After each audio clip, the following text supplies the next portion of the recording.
People do for money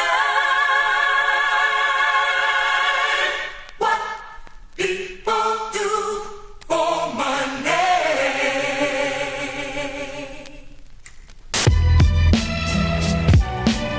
How many starving artists do you know? The U.S. Census Bureau doesn't count those, but they usually eat PB&Js and dry top ramen noodle blocks. Michelle Izquierdo is an artist, but not the kind that's starving. She's using her talents to craft a career, one where multiple opportunities create the foundation for a successful pursuit of her art form.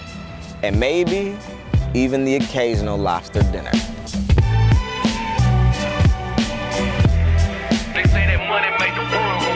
I'm joined here by Miss Michelle Izquierdo, who is a visual artist, and we're talking to her about how visual artists cobble together or create a career out of art. So I guess I'll start off by saying, what kind of art do you do, Michelle?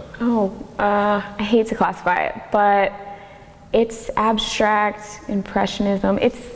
I don't know, it's a lot of texture, a lot of color, bold, bright, and in your face. Okay, what's your primary tools that you use or Medium? Medium, that's the word. Acrylic. Acrylic. I don't have the patience for oil, it takes too long to dry, but acrylic, quick and dirty. Okay, and when did you become or know that you were gonna be like an artist? I feel like when I was younger, my mom always had us doing some sort of crafts or, being creative, and it wasn't until as I got a little bit older and college came around where I was like, oh, pick a major. It was just natural to be like art education and then switch into studio art. Now talk about like the transition between like I do art on the side and then now I'm trying to make art somewhat of a profession and how that was for you and how you're going about that.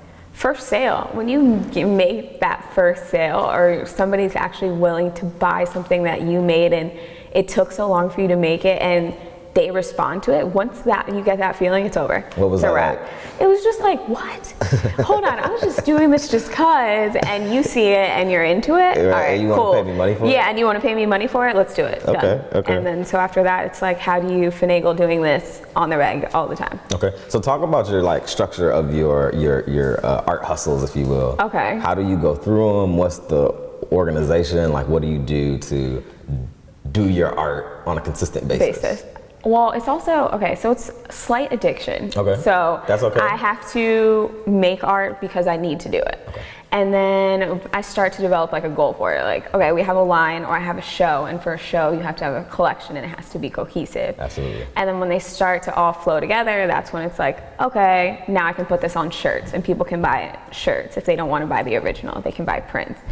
And so it just becomes the whole thing. Like, how did you figure out like, this is how I'm gonna make some money off of art? Like, when did it convert from I'm just doing it because I need it into I'm doing it because I can earn some money doing this? After the first show, and when was that? It was 2000. I went to London. I got accepted into a show in London in 2011.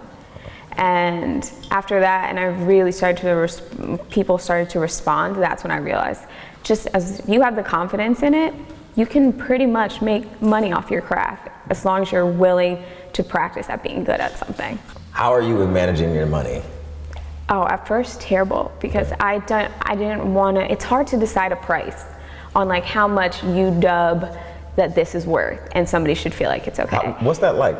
How do you figure that? So initially I would just be like, I would pay it and be like, all right, that's like $50. And then it took like a process like, no, Michelle, you're spending money on sitting down like and doing this. You're also spending money on the material. So then it became like, give yourself an hourly rate, how many hours it took you to make it, and then in general materials. What's your hourly rate? No, I'm playing. I was like, I was gonna tell you too. But yeah, it just started off like that. And then I have so many art supplies that I just have like a running sheet of what I currently have, and then it just gets tacked into it. Nice, nice. It helps when you have a boyfriend who is in finance. Really? Yeah. Is that helpful? Yeah, extremely helpful. Okay. I'm not good with Excel. You're like accounting your tubes of acrylic. Yeah, he's like, put this into a spreadsheet. I'm like, dude, I am not that way, but okay, it works. Paintbrushes, spreadsheets that go together. Yeah, everything. Okay. It's weird, but it works. So in terms of your art career, what are like one or two major goals that you've set for your art career, and then also as it ties to like your personal finances?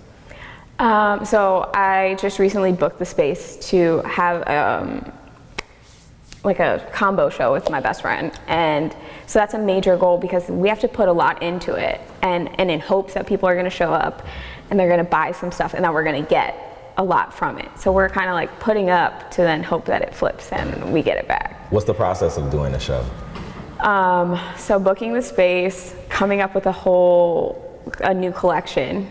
Then we also have to market it, and marketing is money. Right. And then, we're gonna give you some snacks when you're there, some wine. So like entice you, free wine. I have this red box wine. Right. Come on in. Absolutely.